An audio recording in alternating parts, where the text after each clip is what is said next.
आजच्या प्रवचनासाठी निवडलेला विषय माणसाने जिवंतपणी आपल्या जीवनामध्ये योग्य अयोग्य अशा मार्गाचा अवलंब करताना कशा पद्धतीने जीवनाचा प्रवास करावा, पाप पुण्याचा हिशोब कसा केला जातो, आपलं कर्म पापात परिवर्तित होतंय का पुण्यात परिवर्तित होतंय याचं गणित कुठे मांडलेलं आहे का, या दृष्टीने आज आपण भगवद्गीतेतील भगवान कृष्णाने एका ठिकाणी सदाचार आणि दुराचार याची संकल्पना स्पष्ट सांगितलेली आहे. चांगलं कशाला म्हणायचं आणि वाईट कशाला म्हणायचं, आपण जे वागतो त्यातलं कोणतं वागणं चांगलं आणि कोणतं वागणं वाईट, यावरती सिद्धांत सांगताना एका श्लोकामध्ये भगवान कृष्ण म्हणतात, कर्मेंद्रियाणी संयम्य या असे मनसा स्मरण इर्दीय अर्थान विमुढा आत्मा मिथ्याचारास उच्यते. या श्लोकाचा मराठी अर्थ असा आहे की आपण जे कर्म करतो ते आपल्या कर्मेंद्रियामार्फत करतो आणि कर्मेंद्रिय सुद्धा एका लहान मुलासारखे हाती असतात, भीती असतात. त्यांचे जेवढे लाड करतो ना तेवढे ते अधिक लाड करतात. धर्म हा या इंद्रियांच्या विषयाच्या वास्तवाचं चिंतन सांगतो आणि म्हणून या श्लोकामध्ये भगवान कृष्ण सांगतात, कर्मेंद्रियानी संयम्य यह असे मनसा स्मरण. कर्मेंद्रियाचा संयम हाच मनामधला विषय असला पाहिजे. जोपर्यंत तुम्ही संयमी नाही तोपर्यंत तुमचं कर्म सत नाही. तुमचा संयम सुटला की तुमचं वागणं चुकतं, तुमचं बोलणं चुकतं, तुमचा विचार चुकतो, तुमची भावना बदलते. आणि मग त्याबद्दल सांगताना या श्लोकाच्या पुढच्या भागामध्ये भगवान कृष्ण सांगतात, इंद्रिय अर्थान विमुढा आत्मा. इंद्रिय आणि त्याचे विषय याबद्दल जो विवेक शून्य होतो, विमूढ होतो, दूर जातो, ते विषय चुकीचे की बरोबर याचा चिंतनाचा भाग त्याच्या डोक्यातच राहत नाही, अशा व्यक्तींच्या कर्माला मिथ्याचार असं उच्यते. मिथ्याचार असं म्हणतात. आपण माणसांना हा धर्म जो आहे हा जेव्हापासून माणसं वापरायला लागतात तेव्हापासून माणसं या भूतलावर धर्माचं अधिष्ठान घेऊन जगतात. धर्माधिष्ठित व्यवस्थेमध्ये आपण जगतो. त्याचा उद्देश मुळात की माणसानं चांगलं वागावं, दुसऱ्याला समजून घ्यावं, दुसऱ्याचं सुख दुःख संकट समस्या प्रश्न आपल्या परीने सोडवण्याचा प्रयत्न करावा.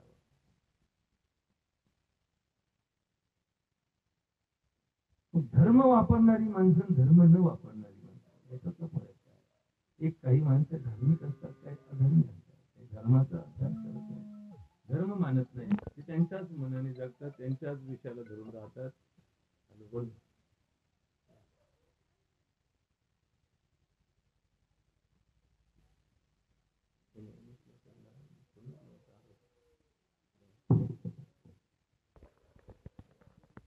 अशा या इंद्रिय व्यापाराचा माणसाच्या जीवनाला अर्थ आहे. डोळ्याने पाहणं हे जरी आम्हाला निसर्गाने दिलेली देणगी असली तरी जे पाहतो त्याचा अर्थ आम्हाला फार महत्वाचा आहे. इंद्रिय अर्थ ऐकतो, त्यामध्ये कोणतं घ्यायचं आणि कोणतं घ्यायचं नाही, कोणतं पाहायचं आणि कोणतं पाहायचं नाही, कोणतं बोलायचं आणि कोणतं बोलायचं नाही, याबद्दल थोडंसं चिंतन आम्हाला समजणं गरजेचं आहे. काय बोलावं, काय बोलू नये, काय ऐकावं, काय ऐकू नये, काय पाहावं, काय पाहू नये. आता बऱ्याच लोकांमध्ये असा एक भ्रम आहे, दिसलं तर पाहिलं आम्ही, अरे पण दिसलं तर पाहिलं म्हणजे पाहून सोडून द्यायचं, त्याच्याकडे आपण आपला आकर्षण वेळ घालून आपल्या जीवनाचं नुकसान का करून घ्यायचं. आता ह्या चिंतनाचा भाग थोडासा नवीन पिढीला समजावा म्हणून आपल्याकडे या स्वातंत्र्य नंतर या राजव्यवस्थेमध्ये गांधीवाद मांडला. गांधीवाद, महात्मा गांधी आणि त्यांचा गांधीवाद. आणि मग जिथे जिथे महात्मा गांधींच्या स्मारकाचा विषय येतो तिथे तिथं 3 माकडं आपल्याला, माकडांचे पुतळे, फोटो ठेवलेले असतात. एक माकड कानावर हात ठेवतं, एक माकड डोळ्यावर हात ठेवतं आणि एक माकड तोंडावर हात ठेवतं. आणि खाली लिहिलेलं असतं, बुरा मत देखो, बुरा मत सुनो, बुरा मत खाओ. आता हे फोटो पुरतं ठीक आहे, किंवा त्या स्मारकामध्ये पाहायला ठीक आहे, पण वागताना मात्र माणसाने तसं वागण्यासाठी काय केलं पाहिजे हा एक महत्वाचा विषय आहे.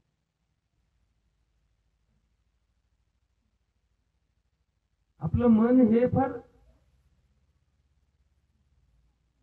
सुकोमल असतं. ज्यावेळेस आपला जन्म होतो त्यावेळेस सुकोमल, जशी आधी कळी असते ना ती एकदम कोमल असते, तसं आपल्या सर्वांच्या जीवनामध्ये लहानपणापासून मोठ्यापणापर्यंत जसं आपल्या वयाचा विकास होतो तसं सुकोमलता हा आपल्या मनातला विषय असतो. सुकोमल आपलं शरीर लहान मुलांचं कोमल असतं, कोमेल, सगळेच कोमेल असतं. थोडस 10 मिनिटं दूध पाजायला उशीर झाला तर पोरग कोमेजून जातं, चमच्यावर पाणी त्याला लागत असतं, पण तेवढं नाही मिळालं तरी ते मुलगा कोमेजतं, थोडं ऊन लागलं तर कोमेजतं. तसं आपल्या मनाचं पण आहे. आपला हा अभ्यास थोडासा मनाच्या विषयाला धरून असतो, परमार्थ हा काही शरीराचा विषय नाही. हातपाय जड हे शरीर जे आहे ना आपलं श्रांत शरीर, याचा परमार्थाचे फार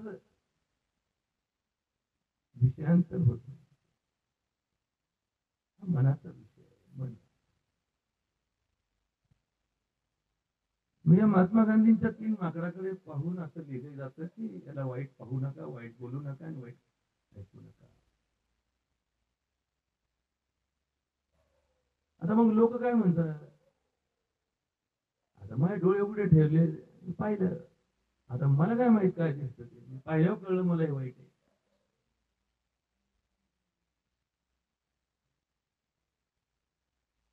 असं नसतं, प्रत्येक वेळेस असं असतं असं नाही. एकाच टायमाला गावामध्ये एका बाजूला शिक्षणाची जाहिरात केली जाते, इतर गावात दुसऱ्या बाजूला तमाशाची जाहिरात असते. आता घरून निघताना पोराला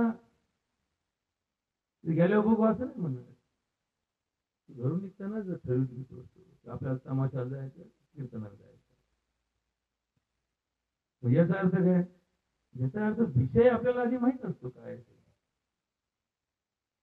प्रत्येक वेळेस अचानक विषय माहित होतो असं नाही, आधी माहित असतं आपल्याला आपण काय करतोय काय. दारू पिणाऱ्या माणसाला आधी माहित असतं की आपण पेल्यावर आपल्याला चढणार आहे, चढल्यावर आपल्याला ताबा राहणार नाही, नशेत आपण काय करू शकतो. मग त्याला आधीच माहित पाहिजे की आपल्याला नंतर करायचं काय.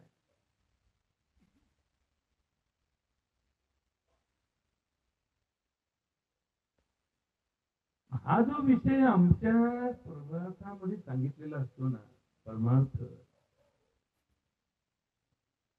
मग तो विषय आपल्याला समजून घेताना कधी कधी बौद्धिक समजत नाही. बौद्धिक लय भाषण केलं, तुम्हाला मी लय समजून सांगितलं म्हणजे तुमच्या डोक्यात बसलं तर नाही. म्हणजे तर फार बौद्धिकचा अभ्यास परिणाम करत नाही. तिथं बंधनाचा अभ्यास दिलेला असतो, बंधनाचा. बघा बरं का, थोडा अभ्यास नीट करून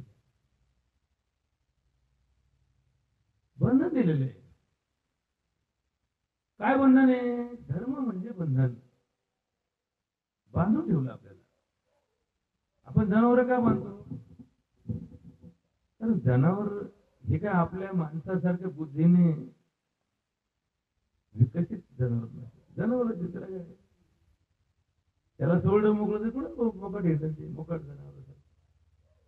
मग आपण त्याला खुटीतो, बांधून ठेवतो. लय ताकदवान असेल तर आपण त्याला पायघड्या घालतो, लोड न घालतो त्याच्या गळ्यात. लोड नका घालतो, त्याला पळता येऊ नये म्हणून घालतो. तसं माणसाला सुद्धा चुकीचं वागायला संधी मिळू नये, पण आम्हाला सुद्धा लोटणे घातलेले आहेत, आम्हाला सुद्धा बंधनं घातलेली, आम्हाला सुद्धा येसणी घातलेले आहेत, आम्हाला सुद्धा मोर्चे घातलेत, आम्हाला सुद्धा दावे आहेत, आम्हाला सुद्धा कासरे आहेत, आम्हाला सुद्धा खोटे आहेत, आम्हाला सुद्धा खोटावलेले आहे.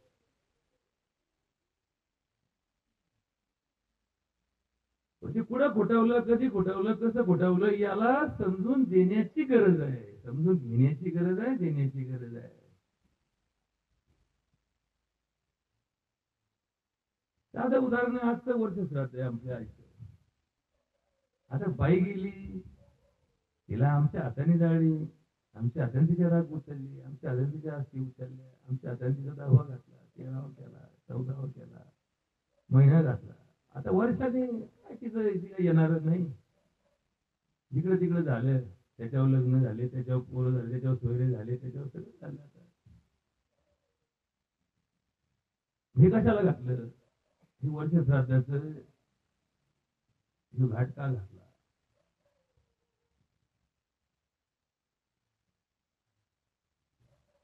त्याचं उत्तर असं आहे की हा एक बंधनाचा भाग आहे, की तुमच्या आई बापाने तुम्हाला जन्म तर दिलाच, पण जन्मानंतर आजपर्यंत म्हणजे ती आई जिवंत आहे तोपर्यंत तुम्हाला जे प्रेम, माया, ममता, करुणा, दया, वात्सल्य, या सगळ्या गुणांनी पाळलं, जोपासलं. तिचा संसार झाल्यानंतर तुमच्या संसाराला सुद्धा तिला तेवढ्याच वेगाने, तेवढ्याच आत्मीयतेने तिने सांभाळलं. तुमच्या पोरांना सुद्धा तिने आपल्या पोरांपेक्षा जास्त जीव लावला. मग ही जी कर्म प्रक्रिया आहे, याला कृतज्ञतेचा विषय आहे.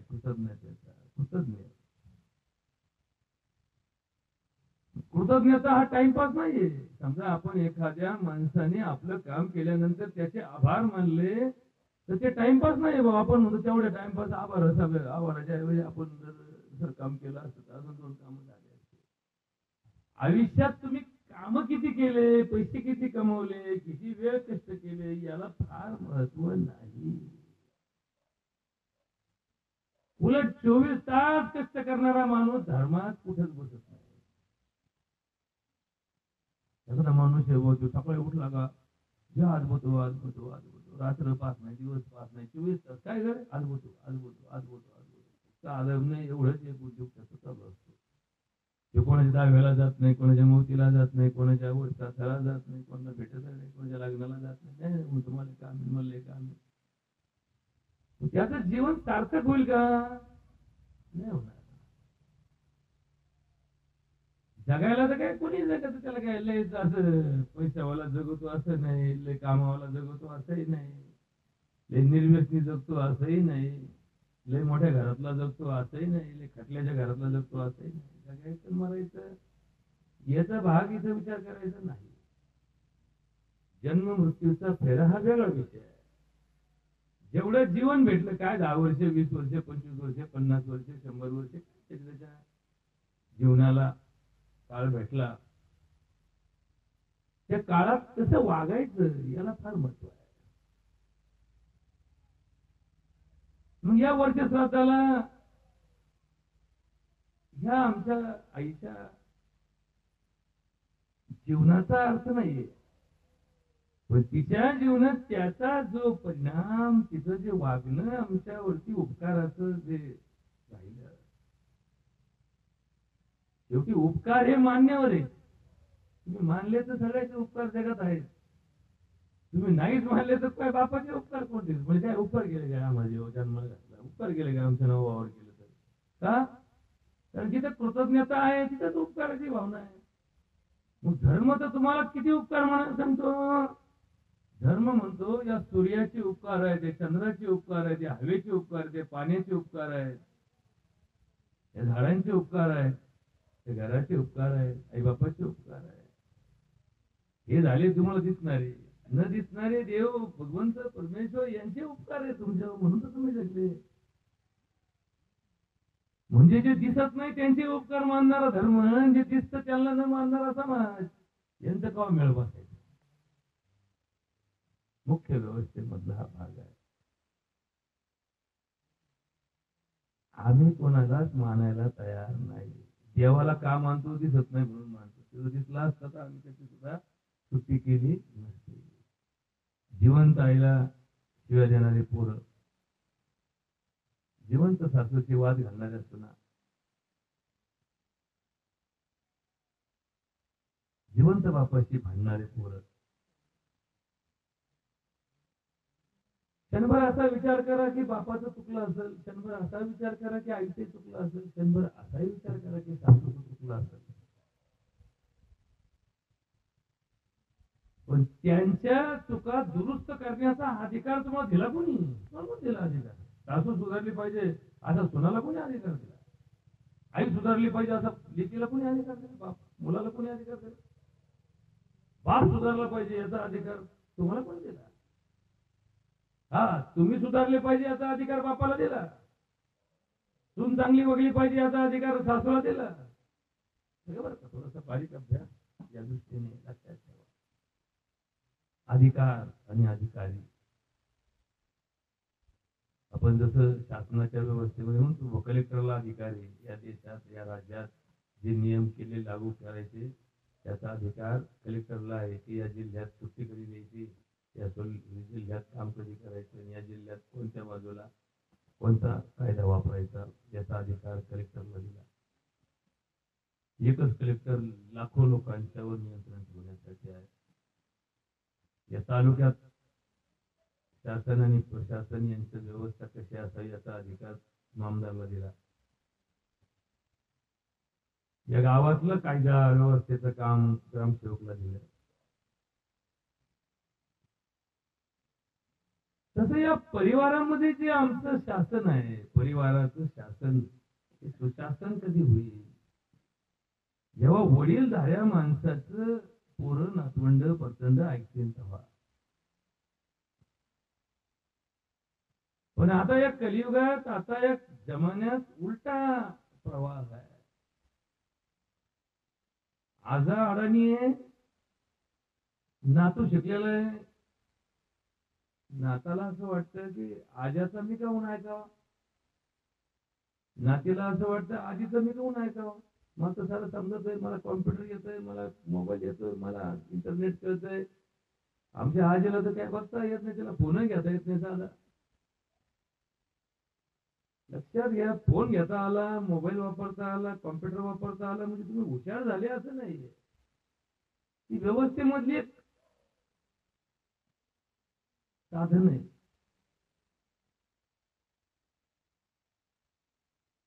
म्हणजे साधन हे साध्य नाही ना. साध्य काय आहे? चांगलं वागावं हे साध्य आहे, चांगलं बोलावं हे साध्य आहे, चांगलं करावं हे साध्य आहे, चांगलं ऐकावं हे साध्य आहे, चांगलं पाहावं हे साध्य आहे. मग चांगलं आणि वाईट मोबाईल वापरणाऱ्या मुलांना कळत असतं, ही पिढी बिघडली असते का? शाळेत लॉकडाऊनच्या काळात मोबाईलचा वापर सर्रास करण्याची पद्धत निघाली. त्या मोबाईल मध्ये काही चांगल्या गोष्टी आहेत, काही वाईट गोष्टी आहेत. त्या जगामध्ये सुद्धा चांगल्या गोष्टी आहेत, वाईट गोष्टी आहेत. माणसाच्या वागण्यात काही चांगलं वागणे, काही वाईट वागणे. मग त्या मुलांना त्यावेळेस शिक्षण व्यवस्थेचा भाग म्हणून मोबाईल दिला. त्यांनी शिक्षण संपल्यानंतर त्याच्यातले दुसरे कुठाने शोधून काढले आणि त्याचा वापर चालू केला. मला याच्यावर बंधन काय करायला पाहिजे? जसं एखादा मुलगा शाळेत गेला, शाळेमध्ये गेल्यानंतर शाळेत ज्या क्षणी मास्तरला दिसला, मास्तर म्हणलं बस वर्गात, वाजवून ठेवला, वर्गात दिवस झाला, संपला. दिवस संपल्यानंतर 5 वाजता मुलगा शाळेतून सुटला, 7 वाजूस तर घरी आला नाही. म्हणजे 2 तास त्यांनी काय केलं हे कोणी पाहायचं? याच्याकडे लक्ष कोणाचं असलं पाहिजे? या 2 तासात ज्याचे विषय चुकले असतील त्याचं जीवन कसं होणार हे समजून कोणी घेतलं पाहिजे? याचा भाव तुम्हाला थोडासा परमार्थामध्ये समजून घेण्याची गरज आहे. आपल्याकडे एक म्हण आहे, म्हातारा माणूस ज्यावेळेस बोलतो ना, नातवंड जर ऐकत नसतील, तो काय म्हणतो, माझे केस काय उन्हाने पांढरे नाही झाले. याचा अर्थ उन्हाने केस पांढरे होत नाही. उलट ऊन न खाल्ल्यामुळे केस पांढरे होतात. बघा, जे माणसं उन्हात काम करतात त्यांचे केस काळे असतात, जे सावलीत काम करतात त्यांचे केस लवकर पांढरे होतात. आता ज्याला कळतं त्याला कळतं. कारण काय, आता डॉक्टर असल्यामुळे तुम्हाला याचं गणित समजून सांगतो. केस कशापासून तयार होतात? केस कॅल्शियम पासून तयार होतात. कॅल्शियम कशापासून तयार होतं? कॅल्शियम व्हिटॅमिन डी जीवनसत्वापासून तयार होतं. आणि डी जीवनसत्व कशापासून येतं? संशोधन सांगतं, डॉक्टर की शास्त्रातलं संशोधन सांगतं की दुपारी 12 ते 3 या दरम्यान सूर्याच्या पडणाऱ्या प्रखर किरणांचा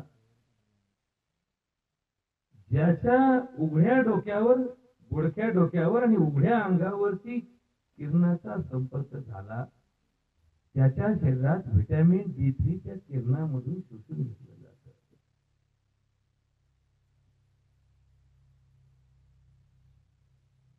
ज्यांच्या अंगावर दुपारी 12 ते 3 ऊन कधीच पडलं नाही, त्यांच्या शरीरात व्हिटॅमिन D3 कधीच तयार होत नाही.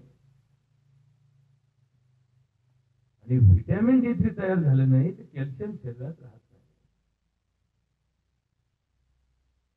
कॅल्शियम शरीरात राहिले नाही तर केस पांढरे होतात, हाडं ठिसूळ होतात, सांधे दुखायला लागतात. सध्या गुडघे दुखी आणि गुडघे बदलण्याचं काम भरपूर जोरात चालू आहे. तिकडे जावं, तिकडे कोणत्याही पाहुणे विचारलं, म्हणले आमच्या मामाचे गुडघे दुखत होते, दवाखान्यात गेलो, त्यांनी काय MRI काढा म्हणले. डॉक्टर म्हणतो गुडघे बदलून टाका, गुडघे बदलून टाका, वाट्या बदलून टाका, गुडघ्याचं ऑपरेशन करून टाका.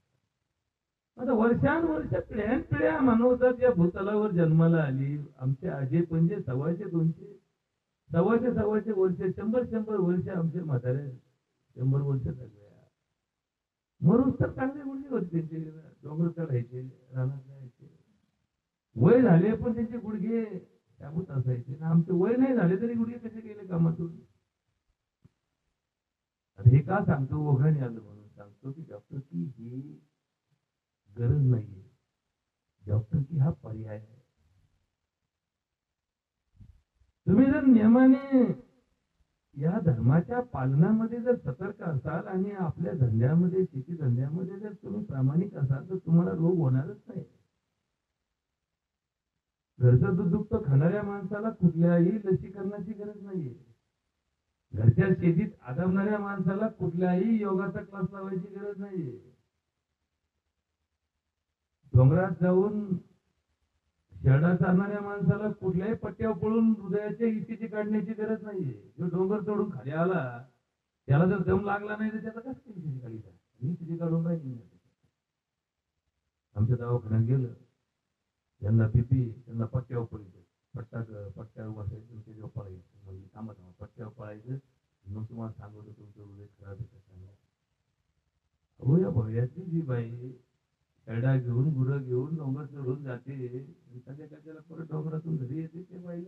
असंच नसतंय. कोणत्या पट्ट्यावर चढ होतील आणि कशाला चढ येतात? हा धर्म फक्त पूजापुरता, पुस्तकापुरता, भजनापुरता, देवळापुरता, दिंड्यापुरता नाहीये. हे तर बोनस आहे, हा बोनस आहे. देवळ, दिंड्या, प्रवचन, कीर्तन, सप्ते, देवपूजा, प्रसाद, हे काय बोनस आहे, बोनस. बोनस म्हणजे समजा एखाद्याला बोनस वाटला दिवाळीला, याचा अर्थ पगार कापून घेतला का? पगारा व्यतिरिक्त मिळणारा त्याला काय म्हणतात? बोनस. तसं धर्माच्या कर्मा व्यतिरिक्त असणारा हा बोनस आहे,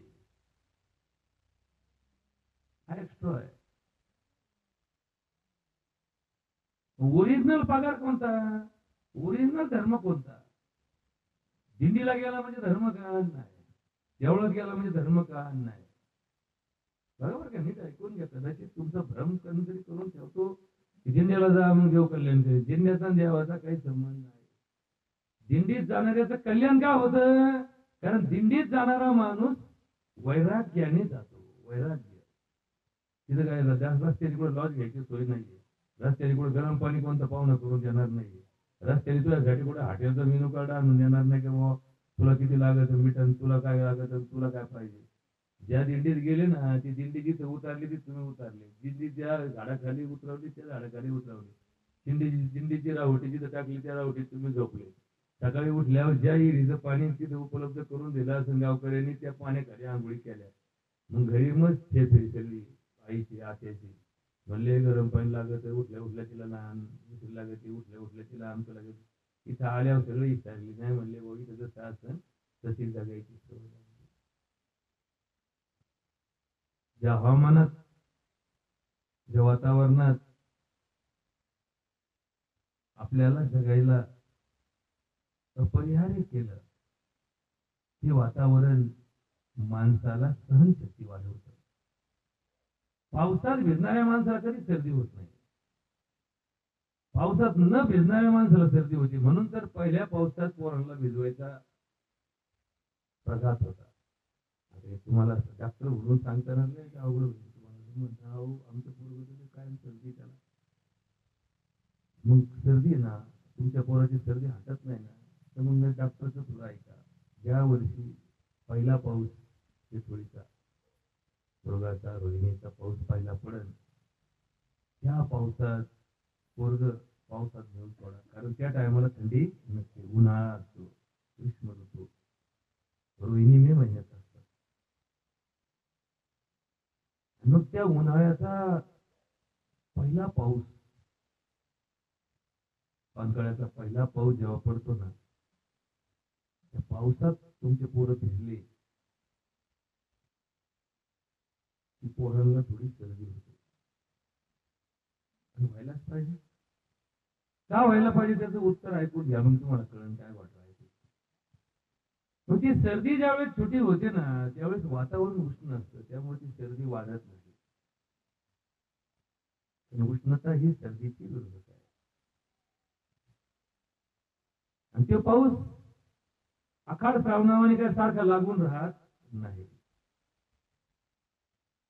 पण ती जी पहिल्या पावसात भिजल्यामुळे झालेली सर्दी ज्या मुलाला होते ना, त्या सर्दीच्या विरोधी शरीराच्या यंत्रणा कार्यक्षम होतात, ते कार्यरत होतात.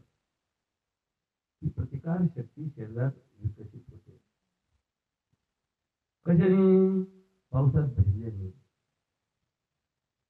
आणि मग काय होईल? मग ती प्रतिकार शक्ती एकदा का विकसित झाली, मग पोरग अख्खा आकाळ श्रावण का भिजाना काही फरक पडणार नाही. सर्दी पुढचं असं आहे की आज झालं तर टिकून गेली सर्दी, जे म्हणता लवकर सर्दी होत नाही. लोकांना माहिती नवीन पिढीने रक्तात लावलाय, पोरग भिजून घ्यायचं नाही, पोरग उन्हात पाठवायचं नाही, पोरग मातीत करायचं नाही, अंगाला पोळ्या आल्या म्हणजे माती उठली. आता माती उठली ती पोरग आता कसं काय बोलणार? आता मातीशिवाय जगात काय सांगा बरं. ह्याच्यात फक्त 5 गोष्टी तयार झाल्या: हवा, पाणी, आकाश, माती आणि पृथ्वी आप तेज वायू आणि आकाश. या पृथ्वीवरती माती सोडून काय, ज्या मुलाला मातीच उतरत असेल त्या मुलाला जगणं कसं. नाही म्हणले आम्ही गावाकडे येतच नाही, आमच्या नगरला फ्लॅट आहे आणि मग आम्ही राहतो, आमचं पूर्ण गावाकडे गेलं तर दुसरीकडे खाली सुटते, खाजव सुटते ना तुम्हाला. मला तुम्हाला डॉक्टर म्हणून थोडं सांगतो, त्याला गावात 8 दिवस ठेवा, एकदा खाजवी दोनदा खाजवी, एकदा का त्याला ती माती साचली झाली त्याला कधी खाजवायचं. आता याच्यातलं वाईट उदाहरण देतो तुम्हाला. वाईट वाईट उदाहरण म्हणजे कसं बघा, पेताळाला नाही ना, जेव्हा नवीन नवीन दारू पाजली जाते ती कडू असते, तिच्यासाठी कडू जगात काहीच नाही. कुठलं वीज सुद्धा ते कडू नसते, कडू असते. पूर्ण आपलं तोंडात असं वाकडं तिकडं तोंड करतो, वाकडं तिकडं तोंड करतो, नको नको म्हणते, फार वाईट आहे, अहो हे काय करू, यावं आपल्याच्याने काय नाही. म्हणजे पेताळ लोक त्याला पंथ आहे ना, शेवटी भजनाचा पंथ तसा तोच पंथच असतो ना. आपल्या पंथातली संख्या वाढावी अशी प्रत्येकाची इच्छा असते. पेताळाला वाटतं 4 पेताळ गावात वाढे म्हणजे आपले पत्र आहे ना, आपल्याला संघटना होईल आपली, असं 2 लोकांना नवीन मुंबईत. मग जेव्हा जेव्हा धक्का बसतो तेव्हा नको नको थांबू, ती आयडिया देते, थांब एक काम करे, गलास भर पाणी घेणे, चमचा टाका, आता ते बरं. मग ते होतं जमलं. मग त्याला जसं ते डोक्यानी नंतर त्याला पुरी ओढली तरी ते वाकडं तिकडे तोड करते, जाऊ काय पहिले करू लागायची पण आता करूच लागत नाही. मग तसं जे चुकीचं वाईट उदाहरण तुम्हाला का दिलं, कारण या पंथातले लोक पुढे गेले, पण या पंथात मात्र सुधारणा नाही. आपल्या पोराच्या नाकाला थोडं चिक्काभर पाणी आलं की अनेक लोकांसुद्धा आमच्याकडं आया घेऊन, अहो डॉक्टर साहेब आमच्या पोराला बघा राव, सर्दी झाली. म्हणजे काय म्हणलं काय नाही, सकाळी आंघोळ घातली आणि नाकातून थोडं चिक्काभर पाणी आलं, नको वाढायला म्हणून आणलं. आता तुम्ही आणला म्हणलं आमचा काय, शेवटी कसं बाबा तुम्ही जर शिर्डीत खाटाच्या दारात नेऊन सोडल्या पाहिजे म्हणून का, अवी पाऊस दूध देतील का, आलायला पाठवले आमच्या दूध पिळून झाल्यावर नाही लागले तर घेऊन ये म्हणून का घाटी. त्याला काय दुखते का, सोजा नाही काली आलेली असं त्याला काय घे नाही, येऊन घे केवढे द्यायची पैसे. आता परिणाम आणि दुष्परिणाम दोन्ही आहे का बरं का, तुम्हाला कळत असेल तर काय. कारण मी तुमच्या 50 माणसं सांगायला 100 पेशंट बसून आलोय काय, उगाच असं चेष्टा म्हणून जात नाही. आता ते त्यामुळे वायरमनचा लयच आग्रह होता, म्हणजे या भाऊ काही हो, त्यांची लई इच्छा आहे, तुम्ही यावं, बरं त्याची इच्छा आहे यावं, पण तिथं ऐकायला तर 10 माणसं नसते, तुम्ही सांगावं तिथं. आता म्हणलं जाऊन द्या, 10 तर 10 असू द्या, पण त्यांनी जरी म्हणे काय ऐकून त्याप्रमाणे वागावं म्हणजे त्यांच्या जीवनात बदल होते. कारण इतर डॉक्टरांचा ना आमचा थोडा फरक असा की आम्ही महाराज पंथामध्ये असल्यामुळे, परमार्थामध्ये असल्यामुळे जगाचं कल्याण करण्यामध्ये आम्हाला जास्त रस आहे. आमचं कल्याण करायला आम्हाला काही एवढी गरज नाही, कारण आमच्या पाठीमागे शेती धंदे आहेत, आमचं उत्पन्नाची साधनं शेती धंद्यातून 2 रुपये जे मिळतात ते आमच्या घरात जातात. आमच्या घरात असा एकही माणूस नाही की जो परावलंबी, एकही नाही. आमच्या पोरा बाळा सगळं, सुना बाळा सगळे कमावते, त्यामुळे तुमचे 2 रुपये मिळून मला आमचं काहीतरी घर चालवायचं अशी परिस्थिती आहे. त्यामुळे आता काय हे करायचं कशासाठी, दवाखाना कशासाठी चालू, लोकांचं बरं वाटावं, आपला अनुभव लोकांना कामाला यावा म्हणून आपण चालतो. 2 लोक यावात आणि 2 रुपये मिळावात म्हणून दवाखाना चालवायची मला गरजही नाही, इच्छाही नाही झाली कधी. म्हणून तुम्हाला हा सल्ला देताना 2 गोष्टी नीट ऐकून घ्या. परमार्थ कशाला म्हणतात, तुकडोजी महाराज एका अभंगामध्ये म्हणतात, व्यवहार न कळतो ज्याला परमार्थ कशाचा त्याला. बरोबर, त्याला व्यवहारच कळत नाही, त्याला परमार्थ काय कळायचं का. व्यवहारात परमार्थ असतो, व्यवहार हाच परमार्थ असतो. म्हणजे कसं, किंवा घरात कुटुंब व्यवस्था चालवताना एखाद्या सरकारी नोकरीसारखी नाही चालवते. सरकारी नोकरीमध्ये कसं, एक ऑफिस आहे, त्या ऑफिसात 4 माणसं कामाला आहेत, मग त्यातला अधिकाऱ्याला 1 लाख पगार आहे, त्यातल्या सुपरवायझरला 50,000 पगार आहे, त्यातल्या कारकुनला 30,000 पगार आहे, त्यातल्या शिपायाला 20,000 पगार आहे. आता सगळेजण सकाळी 9ला येते, सगळे आलेले संध्याकाळी 6ला सगळे संगत जातात, अख्खा दिवस सगळ्यांना जातो, तर एकाला 1 लाख पगार आहे आणि एकाला 30,000 पगार आहे. कुटुंब व्यवस्थेमध्ये कोणाच्या ताब्यात कोणासाठी किती याची व्यवस्था अशा नोकरशाही सारखी चालत नाही.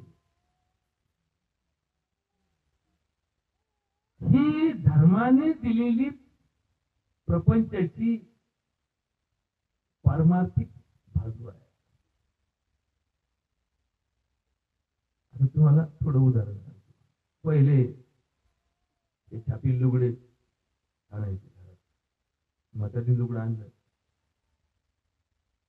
म्हातारीकडे एक काम असायचं. आता म्हातारीला 2 सुना, दोन सुना. आता ही लुगडं जनी असायचं नसतं, घडी मोडायला दुसऱ्याकडे द्यायचं असतं. बरोबर. आता आजकाल कोणी देत नाही, कोणाकडे अजिबात नाही. म्हणले ती नेसली ते लोक होते, नको होती तेल देऊ टाक तिला गोळ्यात अंदाज तूच घेऊन जाते लोक. पूर्वी लोक घडी मोडायला काय बोलते सांगा बघता, घडी मोडायला काही एवढं अवघड होतं का? समजा म्हातारी लुगडं आणलं, म्हातारीने घडी मोडायचं काय होईल? नाही ना, धर्म म्हणतो नाही, लुगडं तुला आणलं ना, घडी मोडायला सुनाकडे द्यायचं. आता त्याच्यात 2 गोष्टी, 2 सुना आहेत, दोन्ही सुना गोल लुगड्यावाल्या आणि म्हातारी काष्ट्यावाल्या. बरोबर. आता नीट अभ्यास करा या गोष्टीचा, बारीक अभ्यास करा. मग आता कायदा काय सांगतो, या सुनाला घडी मोडायला लुगडं द्यायचं, हिने थोरलेलं द्यावं का धाकटेला द्यावा? पहिली गोष्ट. दुसरी गोष्ट, घडी मोडायला लिहिलेलं लुगडं किती दिवसच्या सुनांनी वापरावा? दुसरी गोष्ट. आणि तिसरी गोष्ट, का वापरावा, का म्हणजे द्यावं त्याला घडी मोडायला? याच्या 3 परंपरा असतात. नीट लक्षात घ्या, 3 परंपरा असतात. पहिली परंपरा काय की मान सुनाला द्यायचा. का मान सुनाला द्यायचा? कारण सून हीच माझ्या पुढच्या पिढीची माझी परंपरा आहे ना. माझ्या सुनाला योग झाला म्हणजे मला नातू होईल, त्या नातवाचं लग्न झालं म्हणजे माझी सून सासू होईल. आणि मग ती तिच्या सुनाला कशी वागवीन, जसं मी तिला वागवलं तशी वागवीन ना. माझ्या नाताच्या नात सुनाला चांगलं वागवायचं असेल तर माझ्या सुनाला मी चांगलं वागवलं पाहिजे. पण आता घोटाळा काय झाला, मी सासूरवास करीन पण माझ्या नात सुनाला सासूरवास नाही करायचा. हे कोणी शिकवलं तुम्हाला? बरोबर का? धर्म कुठं चुकवतो ना आपण कुठं चुकवतो? धर्माची बाजू कुठली? धर्म घर फोडीत नाही, धर्म वायली राहायला परवानगी देत नाही. आम्ही लग्नाच्या आधी वायली निघलो. आता कोणी शिकवलं तुम्हाला? म्हणजे दिंड्यात जातो, सप्ते घालितो, सप्त्यात जेवण घालतो, दिंड्या जेव घालतो, वायली राहतो. म्हणले आईकडे राहते, बापतीकडे राहतो, भाऊकडे राहतो, बहिणीकडे राहते, मीकडे राहतो. काय एवढं? आता इकडं ठीक आहे, समजा गाव सोडलं बा. आता बऱ्याच वेळा आम्ही जर टकले पटेल असा अभ्यास करतो. बहीण नगरात राहते, ढोरलाय भाऊरात राहतो, धाकटाय नगरात राहतो. तिथं नगरात वाली राहते.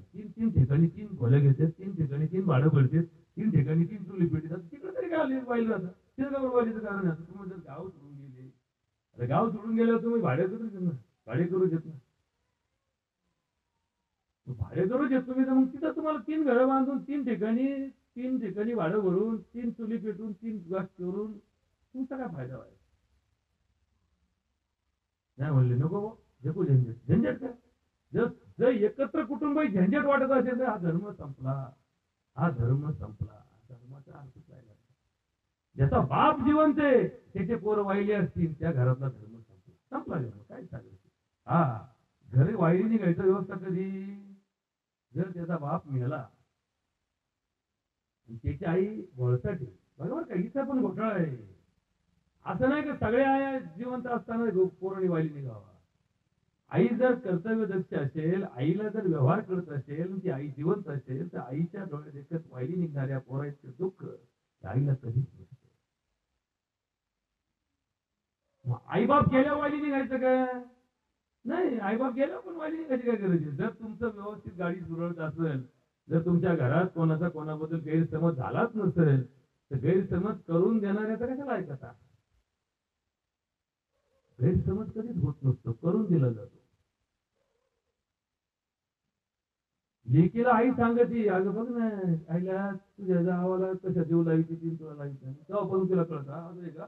हा कळत राहू ती चटणी मला नाही वाढली बरं कधी. आता त्या चटणीची डोक्यातही नव्हती, घातली पण डोक्यात तिच्या आईने घातली. म्हणजे बघ ना अशी बसली वर का त्याला तिला तिचं पाणी आणून दिलं, तुला तर हाटकलं नाही साधं. मग हिला कळलं मला अटकलं. आता हिला अटकायचं काय करत? ती म्हणलीच नाही मला पाणी पाहिजे, त्याच्यात काय अटकलं तिला? पण डोक्यात घालून दिलं का? डोक्यात हे डोकं आहे ना, यात घालून दिलं तर मग कळत आपल्या अन्यायला. तवर कोणाला काही कळत नाही. तवर काय गावात पूर्वी काय असायचं? घर चालवायचे ना, घरात 4 भाऊ असायचे, 4 भावाचे कारभारी असायचे. आता तुमचं नावच कारभारी, पण पहिले घरात 4 भावातले कारभारी असायचे. या 3 भावाला कधीच वाटायचं नाही की आयला तो कारभार करतो आम्ही त्याला घरी. लोक मध्ये आहो त्याला येतंय, त्याला जमत आहे, 4 ठिकाणी हिंडतोय, अनुभव आहे त्याला, तो कारभारी असल्याने काय वाईट आहे, आम्हाला काय अडचण आहे का? काहीच नाही. किंवा जे टोपल्यातली भाकरी खातो त्या टोपल्यातली आम्ही खातो का नाही? त्याला जे कालवून शिजते तेच मला शिजत का नाही? अहो त्याला जे कपडे आणते तेच मला आणतात का नाही? मग काय फरक पडला? पुण्याच्या डोक्यात घालून दिलं. बघ ना, अरे त्याच्या बायकोला 1000चं लुगडं आणलं, तर बायकोला 500चं आणलं. आला मग घोटाळा आला, मला नाही बा. मग आलं की मला कारभारी आपलं नाही ना माहिती त्याला. तू कोणाची कारभारी? कारभारी घ्यायची का तू घ्या? नाही, याला समजत नव्हतं का की घरी आहे की घरात माझी बायको काय माझी भाऊजाई काय, काय फरक आहे का? नाही. यांनी अंतर केलं. कुणी केलं? कारभाऱ्याने अंतर केलं. कारभाऱ्याने अंतर केलं म्हणून हे ग्रंथ फुटलं. ज्याच्या गर्भातले कारभारी अंतर ठेवीत नाही त्याचे घर अजूनही मोठ्याने अजूनही जबाबदाऱ्या ज्याला घेता आल्या त्याच्या घरात कधीच वादविवाद होत नाही. वादविवाद कधी होतो? ज्याच्यावर जबाबदारी त्यांनीच वाद चालू केल्यावर. घरात नवऱ्यानेच वाद चालू केल्यावर त्या घरात कधीच वाद थांबणार नाही. हा, ज्या घरात बायकोनी वाद चालू केला, बायकोनी काही दिवस सण केलं म्हणजे नाही नाही माझ्यावरच अन्याय चालला, मग त्या घरातल्या कारभाऱ्यांनी समजून घ्यावं लागतं काहीतरी घोटाळा आहे. विनाकारण कोणी घरात भांडण काढीन का? लोक म्हणत नाही तिने लय कोणा केला, तिने भांडण उकरून काढ. किती उकरून काढ, संधी तर मिळेल ना.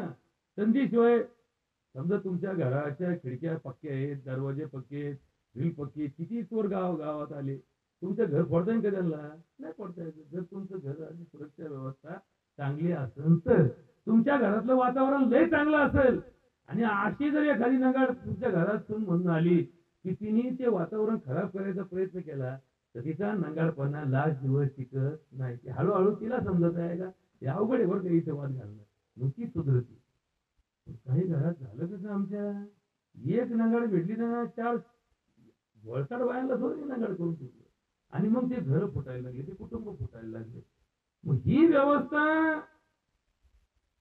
कोणत्या मार्गाने सुधारते? तर ही व्यवस्था फक्त धर्माच्याच मार्गाने सुधारते.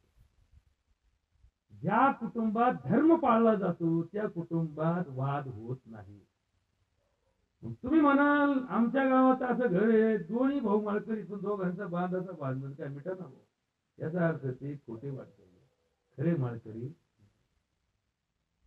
नवरा माळकरी बायको माळकरी, त्यांचं कोर्टात घटस्फोटाचं भांडण चाललं. तुमच्या बापाने शिकवलं नवरा माळकरी बायको माळकरी आणि नाही म्हणजे फारकत घ्यायचे आम्हाला का?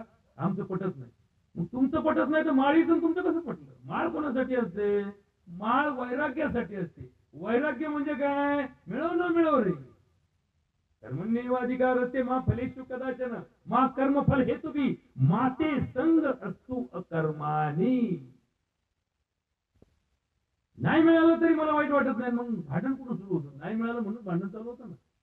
हिस्सा मला मिळाला नाही तर हिस्स्यावर आले. म्हणजे घेताना चांगल्या बाजूचं घ्यायचं आणि काही दिवसांनी रस्ता खराब्याच्या बाजूने गेला का म्हणायचं मग खराब्यातला हिस्सा पुढे मग तवर म्हणायचं नाही. तवर म्हणायचं खराब तुलाच राहतो बाजू आणि आपलं शेल्टर घ्यायचं.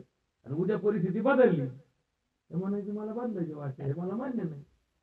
पूर्वीच्या काळच्या लोकांचे 2-2 मिनिटात घरं वाटण्या व्हायच्या. जे कोणी मामा काका कोणी यायचे ना ते म्हणजे गप बसा, तुम्ही दोघं गप बसा, आम्ही करतो आणि त्याला कर रे. ते मामा कधी कोणाची बाजू घेता नव्हते, कोणाच्या विरोधात असायचे नाही.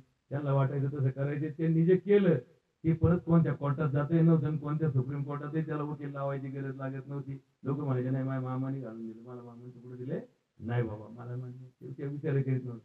आता आम्हाला काय झालंय, उलट्या विचाराची सवय लागली. प्रत्येक गोष्टीत उलटा विचार, शंका घ्यायची सवय लागली. नवऱ्याची बायकोवर शंका, बायकोची नवऱ्यावर शंका, मिळवणीची मिळवण्यावर शंका, शंका शंका शंका. या शंका ज्या आहेत ना, शंका कुशंका, हेच आमच्या वाटोळ्याचं मुख्य कारण आहे.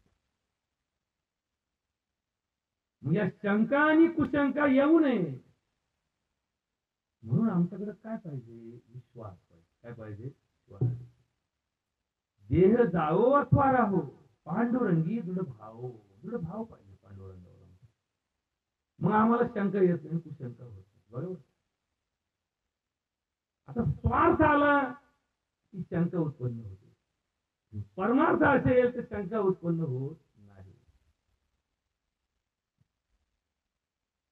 थोडस 2 मिनिटाचे सुंदर चिंतन या श्लोकाच्या अनुषंगाने सांगतो. कारण काय घेतलंय ओळी, कोणता श्लोक घेतलाय ते फार आणि लोकांना माहितीच नाही. कारण तिथे येण्याच्या वेळा आपल्याकडे बऱ्यापैकी आपल्या कामधंदे करून हे करायचं असतं. आपण काय आवर्जून प्रवचनाला नाही आलेलो इथं, आपण आवर्जून वर्षश्राद्धाला आलेलो आहे. आणि वर्षश्राद्ध हे पूजा आणि अन्नदान याला महत्व दिलेलं आहे. पूजा झाली की नंतरचं अन्नदान हे महत्वाचं समजत जातं. आणि हे जे मध्ये ठेवलं ज्ञानदान, हे ऐकलं तर ऐकलं, नाही ऐकलं त्याच्यावर काय ऐकलं, ऐकलंच पाहिजे असं काही नाही. म्हणून इथं व्यवस्थित त्याला गडबड झालेली ठेवलं ना. आता याच्यावरती सुंदरच 5 मिनिटाचं चिंतन सांगतो. या श्लोकामध्ये भगवद्गीतेचा आपण जो घेतला आज प्रवचनाला त्याच्यातला अर्थ सांगतो. कर्मेंद्रियाणि संयम्यः यः अस्ते मनसा स्मरम् इंद्रिय अर्थान विमूढा आत्मा मिथ्याचारास उच्यते. चांगलं वागणं कोणतं, वाईट वागणं कोणतं, याचा सरळ अर्थ या श्लोकात सांगितला. कर्मेंद्रियावर ज्याचा संयम आहे, ताबा आहे, कर्मेंद्रियाणि संयम्यः यः अस्ते मनसा स्मरम्, मनापासून ज्याचा इंद्रियावर ताबा आहे,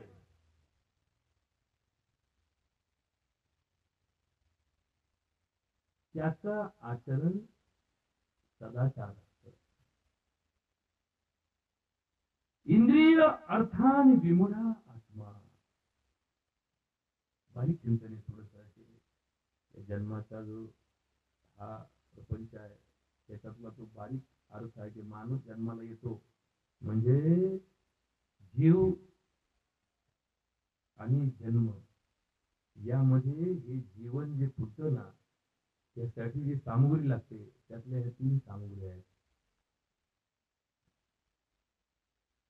स्त्रीबीज, पुरुष बीज आणि आत्मा. हे तिघांनी मिळून जन्मजात मिळतो. त्यातलं स्त्रीबीज आणि पुरुष बीज याचं रूपांतर देहात होतं, बरोबर का? याचं रूपांतर देहात होतं. आणि जो आत्मा जन्माच्या वेळेस प्रवेश करतो त्याचं रूपांतर जीवात होतं. आता आत्मा आणि जीवात फरक काय? आत्मा हा मुक्त असतो, जीव हा बांधलेला असतो. आपण म्हणतो जीव टांगलेला लागला. जीव टांगलेला लागला काय, तिला आज नाही कुठेला टांगून ठेवला सांगता येईल आपल्याला. म्हातारीचा जीव लिखित गुतला, हे कसा गुतला सांग बरं. बरं हे काय खोटं आहे का? अशा लय म्हाताऱ्या मी पाहिल्या. माझा अनुभव, मी 88 पासून दवाखान्यात चालू, किती वर्ष झाली, 35 वर्ष झाली. अशा किती म्हाताऱ्या मी पाहिल्या. ते म्हणजे माझी काही इच्छा नाही, माझी नाच तेवढी भेटून गेली ना मला, डॉक्टर साहेब काय माझं समाधान झालं. आणि बाईचा बीपी चांगला, सगळं चांगलं, बाई ऍडमिट, बाईला सोडायचं ती नात आली. नात आल्या बाई ती खोज झाली, ती खोज झाली, ती खोज झाली. की नाती सगळं गप्पा मारल्या गेली. म्हणजे बाईचं चांगली होती, गेली बस काय. तिचा जीव कुठला ना पुण्यात ना, त्यांनी नात भेटली, तिच्या जीवाला मुक्ती मिळाली. अरे लोक म्हणले राव डॉक्टर साहेब काय घोटाळा झाला. अरे ती बाईचं म्हणायची नात भेटल्यावर मला ते उलट बरं वाटत, मग परत वाटलं ना तिला.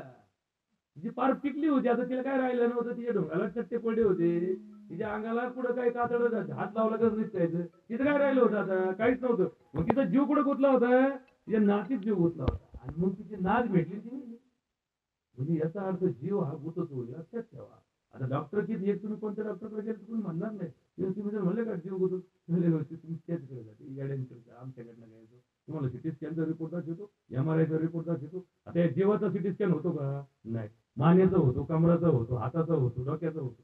पण जीवाचा सिटी स्कॅन होतो का? मनाचा स्कॅन होतो का? मनाचा स्कॅन. तुमच्या मनात काय चाललंय याचं एखादं मशीन आणू का? तुमचं किती मशीन ठेवा, तुमच्या मनात काय चाललंय हे कोणाला कळणार नाही. किती मशीन आणा, जगाच्या पाठीवर लय मशीन निघल्या, कोणत्याच मशीन मध्ये आजपर्यंत तुमच्या मनात काय चाललंय हे कोणाला कळत नाही. म्हणून ते मतदानाचं चाललंय ना, लोक म्हणजे काय होईल काय होईल, आता काय कळायचं कोणाला. लोक बोलते ते करते ते का ते बोलते ते करते त्याच्या डोक्याने. आणि शेवटपर्यंत जाऊच तर त्याचा निर्णय काय होईल कोणाला सांगता येत नाही. घरून निघत त्याच्या डोक्यात एक असतं, रस्त्यात गेला काही भेटत त्याच्या डोक्यात एक असतं, आज जाऊ तर एक असतं, पार गेल्यावर एक असतं. मग त्यालाच कळत नाही. किंवा तुम्हाला सकाळी ठरवलं होतं बरं का मी याला मतदान करायचं, पण आज गेलो मग मला 2 जण भेटले, ते म्हणजे अरे असं बघा असं काय, मग मी बदललं बघ एवढंच बदलत निर्णय. मग हे महिना काय चाललं होतं, कोणालाच काय कळणार. ही धृती स्मृती विभ्रष्टता कर्म यत करुते अशुभम प्रज्ञा प्राधान तद्उच्यते सर्व एवं प्रकोपनम. मग आत्मा हा भोगता आहे. तो संत तुकाराम महाराज, सुख दुःख जीव भोग पावे, विष्णुमय जग वैष्णवांचा धर्म, भेदाभेद भ्रम अमंगळ. ऐका जी तुम्ही भक्त भागवत, कराल जे हित सत्य करा. कुणाही जीवाचा न घडो मत्सर. जीवाचा मत्सर बरं का, देहाचा, शरीराचा, कपड्याचा, याचा विषय नाही सांगितलं. जीवाचा, जीव आहे ना शेवटी. एखादा रगत किती फुटलेला माणूस आहे, लोक म्हणजे नाही लांबा वाचतो लांबा. मग हा धर्म इथंच तर त्याचं पाणी मोडत असतं. आपली आई जवळ धडधाकट आहे ना, तेव्हा प्रत्येक पोराला वाटतं आपल्या आईने आपल्याकडे राहावा, कारण मग खुरपायला बाया भेटत नाही. आई खुरपीची बी करते. आणि आईला आज अंगवाळी झाला, महिना झाला का तो लगेच म्हणतो मी एकटा दिली तुला, 2 नाही उरलेली त्यांना काय मग आईचीच काळजी करतात. हा जा तिकडं का, त्यांना त्याला अर्धांगोळी झाला, तिला आता काम होत नाही, तिला आता आईचं खाऊ घालू लागत. मग कर्तव्य मी कसं कधी एकटा. हा ज्या टायमाला आई धडधाकट होती ना, तेव्हा म्हणायचं चालली का तिकडे, काय मी काय तुला नाराज केलं का, नाही केलं का, आणि मग कमून चालली, मला वाईट वाटेल ना आता. मग ही म्हणते बरोबर असे भूल बोलाय आपण नाही का, बोलितो त्याच्या घरातल्या घरात मुलीचं इंजेक्शन चालू होतं. घरातल्या घरात जे कष्टाचा माणूस आहे ना ते आपल्याकडे असावा, ज्याला दिसतं ना ते आपल्याकडे असावं, जे आंधळ आहे ना ते दुसऱ्याकडे असावं. वाहिलीने गेल्या फोडाफोडीच्या घरामध्ये तसं राजकारण चालतं ना, फोडाफोडीचं तसं घरातही फोडाफोडी चालली. आई कोणती आपल्याकडे असावं, ती धडधाकट ती आपल्याकडे असावा. आणि जिथे अर्धा अंगावर वारं गेलं, जिला रोज दवाखाना लागतोय, जिला रोज हातपाय दाबावं लागत, ते डांगर माझ्याकडे नको. मग असा कोणता धर्म आहे बाबा, असा कोणता धर्म आहे की मतलबाचा धर्म. मतलबाचा विषय कसा कळतो आम्हाला, मग मतलबी माणसाला धर्म कळत नाही. धर्म सांगतो ती आंधळी असो, ती पांगळी असो, ती धडधाकट असो, ती तुला सांभाळावं लागणार आहे. ती इथून पाठीमागे कष्ट करीत होती, ती आजही कष्ट करते, पण तिचं कष्ट तुला थांबावं लागणार. तुलाच म्हणावं लागणार आहे आता तुमच्या घरी होत नाही, तुम्ही आता उन्हात नका येत जाऊ. ती म्हणजे जा ना, आता बघ किती दिवस झाले तुला सवय लागली उन्हाची, तू उन्हात ही वस्ती चावलेला, बरोबर का. जिथं बघा ऐकून घ्या, आता तुला सवय लागली, मग तुला कधी सवय लागायची, मेल्यावर सवय लावू शकत तू. मग मेल्यावर मग आगाव येतो बरं का. समजा म्हातारी गेली ना, हे साधे कुठाने म्हातारी करतो, कारण म्हातारीला कधीच ती बिचारी पहिल्यापासून बोलतात, तिला हे डावपीच कळत नव्हती. आपल्या सोनाने टाकलं डाव तिला फार कळत नव्हतं. तिला आपली बोलतात, तिने आपली बरोबर डावाने सवय करायची. मग या सुनाला आगाव कधी आलं, जेव्हा म्हातारी मेली. आणि तेव्हा मुली आता शेणपूर आता पंचायत झाल्यावर म्हातारी आमच्या मला अजिबात शेणपूर करावा लागत नव्हता. आणि मग आता तुला ट्रेनिंग कोणी द्यायचं, मुला नाही म्हणजे गडी लावा, म्हणजे आता गडी लावा. मग बरं का आले गडी लावा, आता गडी काय तर आपण ठेवला गडी भेटायला. अहो तिळ गाड्याला पुढे बायकोचे ना, त्याला सुद्धा जगात 2 रुपये आहेतच ना. आणि त्याला आता 2 रुपयाला काय कोणी कोणाच्या लिमताळे करतं नाही. आता लाडक्या बहिणीला येते, लाडक्या भावाला येते, आता बस झालं. आता खायापुरतं सगळ्याला भेटणार आहे. त्याच्यामुळे तुमच्या घरी कामाला माणसं भेटायला पुढे वाटणार नाही. हे पुढच्या काळाची परिस्थिती आहे. तुम्हाला काय करावं लागेल, स्वावलंबी जीवन जगावं लागेल. आणि म्हणून या स्वावलंबी जीवनामध्ये आनंद कधी आहे, जो दुसऱ्याचा विचार करून जगतो. जी सून सासूला दुःख देत नाही, त्या सुनेबद्दल सासू कुरकुर करीत नाही. जरी तिने केली तरी तिला लाज वाटायला यायला माहिती चांगली वागत तिला, तरी मी मनापासून तिला खरंच खरं मला पश्चाताप झाला, मी तिची गाराणी करीत बसली. कधी एकदा, 2दा, 3दा, 4दा जर ते सासूची गाराणी म्हणून सांगितले, तिने जर तिचं त्या अनिशा करायचं ठरवलं, तर तिच्या लक्षात येतं की ही गाराणी खोटे करते. आणि मग खोट्या माणसाला उघडं पाडून त्याचा खोटेपणा बंद करायला फार वेळ लागत नाही. मग त्यासाठी काय करावं लागतं, 1-2 बाऱ्या सहन करावं लागतं. आता सहनशक्ती राहिली नाही आमच्या समाजात, काय राहिलं नाही, सहनशक्ती राहिली नाही. एक शब्द म्हणजे कालपर्यंत घरात जीव लावणाऱ्या कुटुंबात एखादा शब्द जर गुरकून बोलली जात तर लगेच ही आवाजात हवा ढोंग करते आणि उद्या म्हातारी काय बोलली जाऊ का मोबाईल रेकॉर्डिंग आहे का काय बोलली म्हातारी असं ती म्हातारी का बोलली याचं उत्तर काय आहे? का बोलली? आई बोलली तर संस्कार केले, आई बोलली संस्कार केले, सासू बोलली सासूरवास केला, बरोबर का? आईचं वय सासूचं वय एकच, पण आईने घोडा लावला तर आई संस्कार करते, सासूने घोडा लावला सासूरवास करते. आता तुझं वय कमी आहे, तुला नाही अक्कल, तिने तुला अक्कल शिकवायचा प्रयत्न केला, करू नये का? सासू ही आईपेक्षाही जास्त अधिकारी आहे, अधिकारी आहे. का अधिकारी आहे?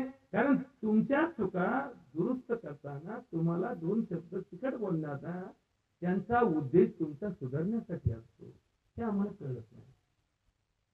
म्हणून या श्लोकाचा अर्थ असा आहे की संयम ठेवा, संयम ठेवा.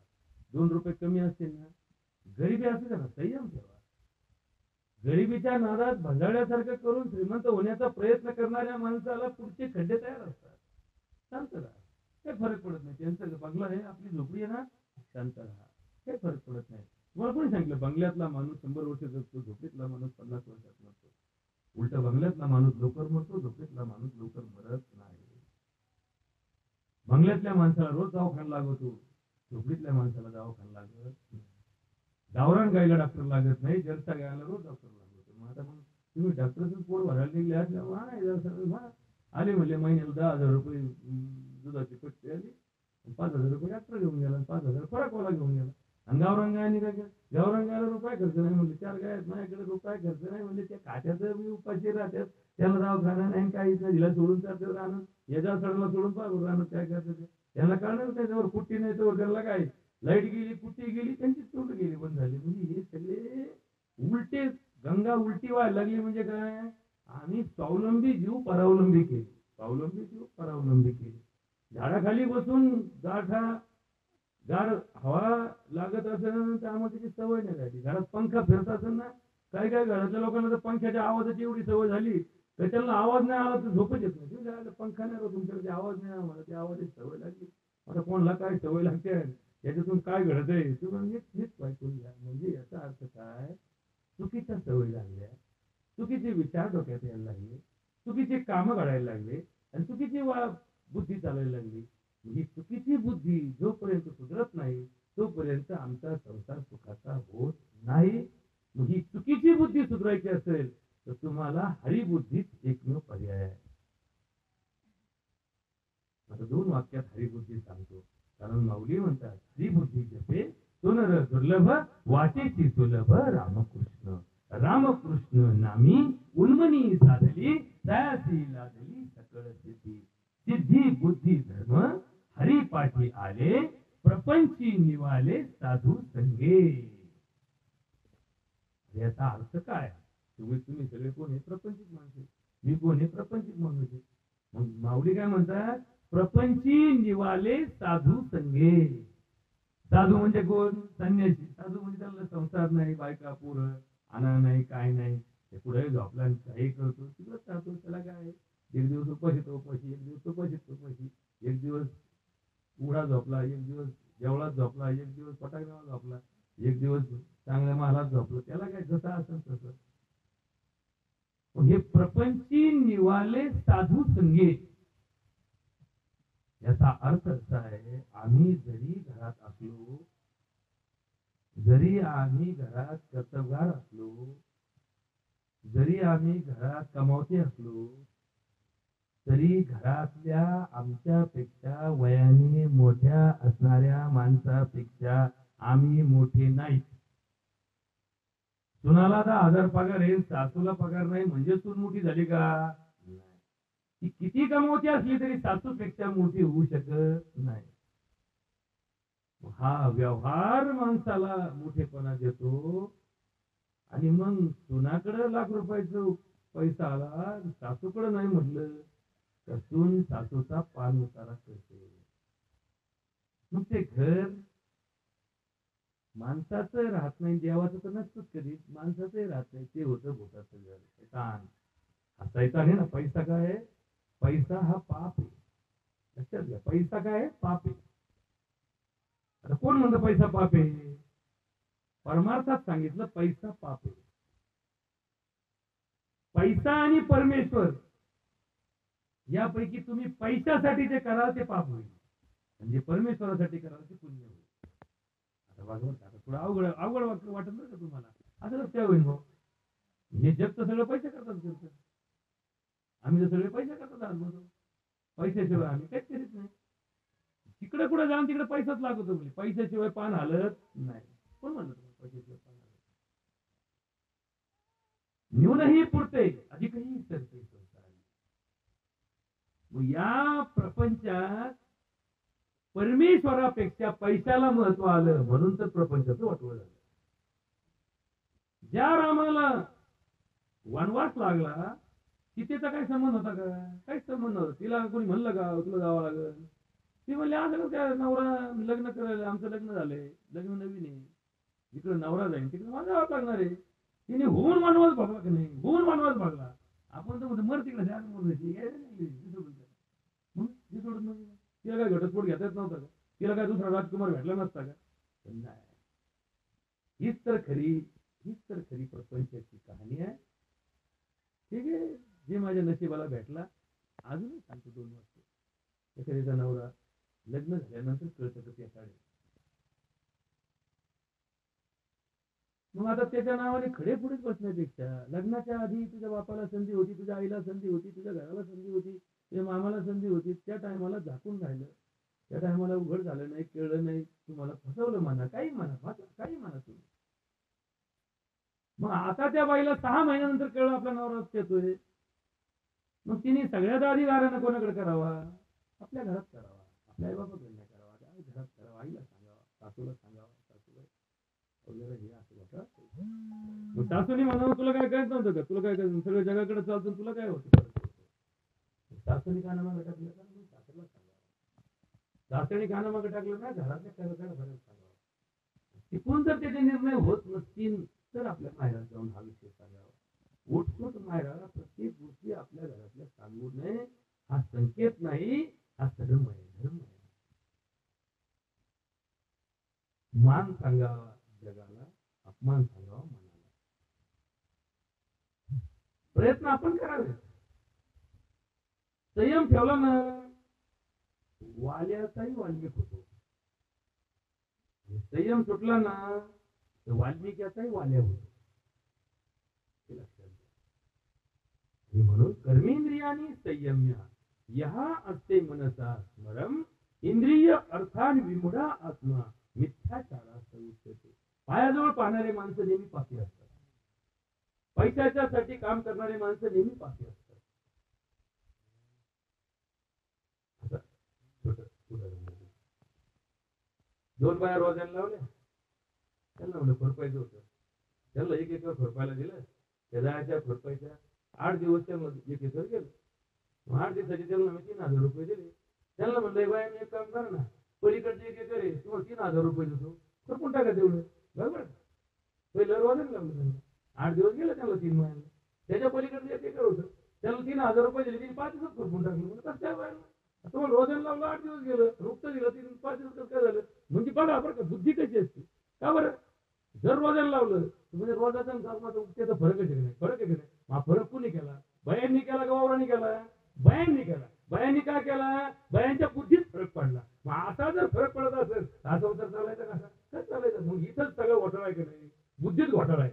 जगात घोटाळा आहे का? नाही. या वावरचं तेवढंच गाबळ होतं, या वावर तेवढंच गाबळ आहे. हे वावर 1 एकर होतं, हे वावर 1 एकर आहे. हे त्याच मालकाचं होतं, हे त्याच मालकाचं आहे. त्याच बाया खुरपायला होत्या पहिल्या, आता त्याच बाया. फक्त फरक कशात पडला? बुद्धीत पडला. हा बुद्धीतला फरक घोटाळा आहे. बाकी जगात घोटाळा नाही. भाकरी चूक आहे, पण बुद्धीत फरक असेल तर गुलाबजामून सुद्धा दुःख आहे. बुद्धीत फरक पडला तर गुलाबजामून सुद्धा दुःख आहे. आणि हा बुद्धीतला फरक होऊ नये म्हणून देव सांभाळायचा. म्हणून सासऱ्याला बापाच्या जागेवर सांभाळायचं, म्हणून आई सासूला आईच्या जागेवर सांभाळायचं, म्हणून नवऱ्याला देवाच्या जागेवर सांभाळायचं. काय असेल नसेल ते पेताड असो कसा असो, बुद्धीत फरक पडू देऊ नका. नवराचे माझा काही झालं, नवराचे माझा. मग तुमच्या बुद्धीचा भेद झाला, तुम्ही जर दुसऱ्या एखाद्या गड्याकडे वाट फेरी पाहायला लागली आणि तुमच्या नवऱ्याबद्दल तुम्हाला धुनायला लागली, तर मग हा तुमच्या पतिव्रतेचा काय झाला? अंत झाला, आत्महत्या झाली. तुम्ही जरी जिवंत आहे ते तुमचं पातिव्रत्य काय झालं, संपलं. मग पातिव्रत्य संपलं म्हणजे तुमचा धर्म संपला. तुम्ही कुकू लावा काय, लावू नका काय, तुम्ही बोका लावा काय, लावू नका काय, हे ढोंग करा काय, करू नका काय, हे काही फरक पडणार नाही. ही बुद्धी ना बुद्धी, त्या बुद्धीत घोटाळा झाला की सगळा घोटाळा होतो. बुद्धीत हाच भाग माणसाच्या आयुष्यातला परमार्थासाठी वापरायचा. म्हणून बुद्धीने परमार्थ करा. गोकुंच सांगितलं दिंडी घेऊ घाला मग तुमचं कल्याण होईल. मी सांगतो तुम्हाला दिंडी घेऊ घालण्याचा कल्याणाचा काही संबंध नाही. दिंडी जेव घाला तुम्हाला समाधान मिळेल, बरोबर. दिंडी जेव घाला तुम्हाला समाधान मिळेल. आता जर कोणी म्हटलं ना, मी सांगतो खरंय, पंढरपूरला जा तुम्ही समाधानी होता. इथं तुम्हाला कांद्याला 70 रुपये भाव भेटला तरी समाधान नाही. तुम्हाला कोणी म्हणलं ना, हो मी गेलो ना मला 90 भेटला, ती बायला खाली म्हणून वाटला तर 90 भेटला. हो नुसते गडे घेऊन गेली बाजारात, दोन शहरातल्या बाया आले माझ्यावाड्यात गडी घ्यायला. एक बाई सकाळी सकाळी चावत एवढ्याला गडी. आता सकाळचा बाजार गरम असतो, बाई म्हणजे 20 रुपयाला गडी. आता घासा घे आम्हाला कुठे घासा घे, कुठे जा जेवढाच गेले तरी सुट्ट्या आहेत का, सुट्ट्या आहेत का. आता जेवढाच काय त्याला काय टाकलेच पाहिजे का, होती तर मी सुट्ट्या आहेत का, त्याच्याकडे 2 रुपये ठोकला होता. तो म्हणला इकडे इकडे दादा इकडे, बाबाला म्हणा 1 रुपया ठोकायचा. आता कसं होते बाबाला याचे 2 दिवस जेवू नको ना, वय बाहेर पुढे तुला मी सांगितलं जेव म्हणलं तुला थांबतो आमचं टाकवत लागेल तुला नाही. पण तिथं चिकटपणा दोनाचं एकाच कसं भाग, मग तिथं काय इथं देऊच नको ना, नाही त्याने काय फरक पडायचा. जेव्हा म्हणला तुला द्यायलाच पाहिजे. पण आपली बुद्धी म्हणजे वयाने घासाघीस करून कारभारी 15 रुपयाला गेली. दुपारी एक वेळ आली बाजार, भाजीवाली तीच भाजी तीच, फक्त सकाळी पाणी मारून साडी जायचं, दुपारी उलपाड्या थोडी सुकली भाजी. दुपारी वेळ आली ही म्हणजे 15 गडी 15 गडी. आता तिने घासाघीस चालू केली. तिने 10ला घेतली गडी, दुसऱ्या बायाने घेतली दुसऱ्या 10ला गेली, तिसऱ्या बायाने घेतली संध्याकाळी 5 वाजता गेली. ती घासाघीस करून तिने 5 रुपयाला घेतली. आता संध्याकाळी 5ला गाडी होती, भैरेची गाडी निघायची होती. या बायाकडे एक गडी उरली. आता एक गडीला गिरायकच लागला, तेवढ्यात एक बाया जुने गिरायक होतं तिथे उलटी इकडे इकडे इकडे इकडे दगडी घेऊन तुला दगडी घेऊन तिने फुकट तिला दिली आणि म्हणलं ते सोडीन का, फुकट भेटलं सोडी तर कोणी सोडीत कोणी. आणि मग त्या 4ही बाया पुढे बसल्या डुगडुगीत बसल्या. तर बायाला काय कोण वाटतं गप बसतात बाया.